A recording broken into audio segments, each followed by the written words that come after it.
Alors donc, je suis professeur émérite à l'université de Cergy Paris Université. Je suis didacticien des mathématiques et je travaille plus particulièrement sur les élèves en difficulté, notamment issus de milieux populaires, avec deux volets. D'une part, le diagnostic et les essais de dépassement des difficultés des élèves, et d'autre part, les pratiques des enseignants de ZEP, notamment à l'école primaire.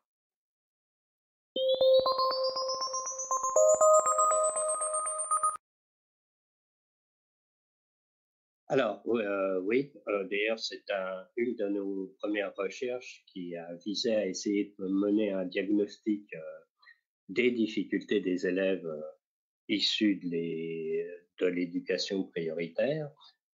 Disons que on a donné une dizaine ou une douzaine de caractéristiques. Les élèves ne peuvent pas toutes les présenter, mais il y a des phénomènes de cumul et de convergence. Toutefois, ce qu'on peut dire dans les principales difficultés, c'est d'une part une grande difficulté pour ces élèves-là à identifier les enjeux des situations, notamment mathématiques, qui leur sont proposées. Je donnais des exemples pour le calcul mental, notamment entre la nécessité parfois de reproduire un résultat automatisé, donc d'autres fois de s'adapter au calcul qui est demandé. Une autre difficulté, c'est le décalage qui existe entre l'action, par exemple calculer, et la conceptualisation, par exemple identifier les connaissances en jeu dans le calcul. Cette difficulté d'ailleurs se situe beaucoup entre un divorce entre action et institutionnalisation. Et enfin, une autre difficulté, c'est évidemment des difficultés plus classiques qui sont identifiées, gérer la complexité des situations, une absence de projet de réinvestissement ou une difficulté à penser l'apprentissage en termes de réinvestissement. Voilà, c'est rapidement les principales difficultés.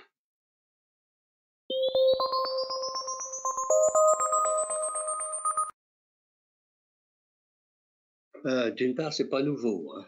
C'est quand même ces résultats. Ça fait quand même quelques années qu'on a ça. C'est pas uniquement les enquêtes PISA qui les montrent d'ailleurs. Il y a d'autres enquêtes qui les identifient. Moi, il me semble que c'est le résultat finalement d'une difficulté que rencontre le système à traiter de la difficulté des élèves et notamment à les traiter en termes d'élèves en difficulté. Il me semble qu'en fait le système éducatif français est plombé par la difficulté scolaire et notamment par le traitement de cette difficulté dans les zones d'éducation prioritaire.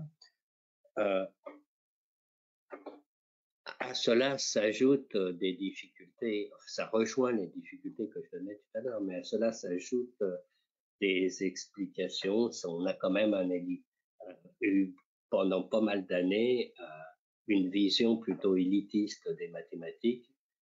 Le système s'attachait à produire une forte élite avec succès d'ailleurs, plutôt que de dispenser un enseignement à l'ensemble des élèves et à traiter particulièrement les difficultés des élèves de milieu populaire.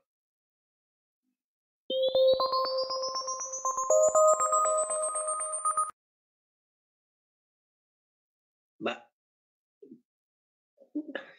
c'est un peu facile, hein, je dirais.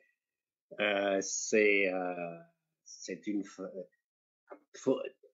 Il y a peut-être eu à certains moments, effectivement, une mise une minoration de l'importance d'un certain nombre de disciplines, mais pour moi, il n'y a pas vraiment de discipline fondamentale.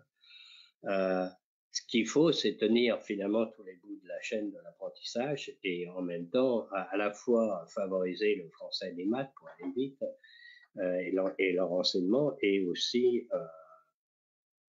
créer un citoyen, participer à la formation des citoyens, et ça concerne toutes les disciplines. Je pense que l'important, c'est surtout de mettre en réseau les connaissances dans les différentes disciplines, euh, tout en tout en s'attachant aussi à assurer un minimum d'apprentissage dans ce qui est appelé les fondamentaux, quoi.